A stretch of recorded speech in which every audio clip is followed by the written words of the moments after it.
लेकर आए, पर छोटी के मायके में यदि कोई होता तो करवा भी लाता। सास भी छोटी को ही खरी खोटी सुना रही थी। वह दुखी हो घर से निकल पड़ी और जंगल में जाकर रोने लगी। एक नाग बहुत देर से उसका रोना सुनता रहा। अंत में वह अपने बिल से निकल आया और छोटी बहू से पूछने लगा, खिड़की खोलो।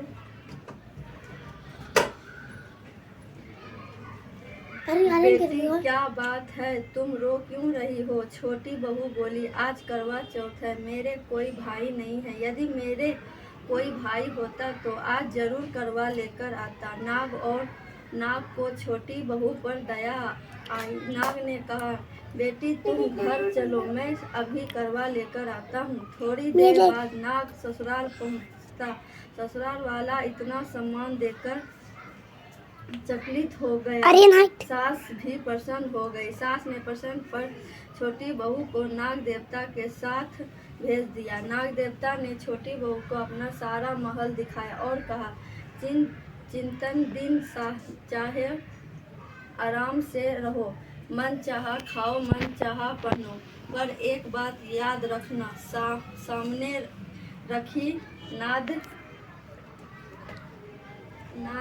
कभी मत खोलना। छोटी बहू सारा समय महल पे आराम से काटती, पर नाग के बारे में उसकी उत्सुकता बढ़ती जाती। एक दिन जब घर में कोई न था, उसके नाग को उठाकर देखा तो हजारों छोटे छोटे सांप के बच्चे इधर उधर रेंगने लगे। उसने जल्दी ही नाद ढक दी। जल्दी में एक सांप की पूंछ नाद के नीचे आकर कट गया। सांप को नाग के आने पर छोटी ने अपनी गलती स्वीकार कर ली। नाग ने भी उसकी क्षमा कर दी। जब छोटी ने ससुराल जाने की इच्छा की तो उसे धन आदि देकर विदा किया।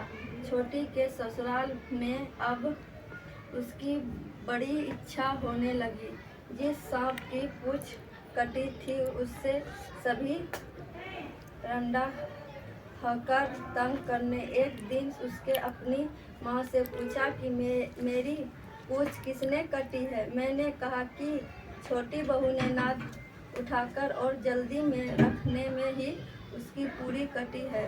तो वह बोली कि मैं छोटी से बदला लूँगा। माँ के पहुँच समझाने पर भी वह एक दिन चुपचाप छोटी के घर जा पहुँचे और मौका पाकर उसने काटने की सोचने लगी और वहाँ छोटी बहू और उसकी सास में किसी बात पर बहस हो रही थी। तो छोटी, भैया से प्यारा कोई नहीं है।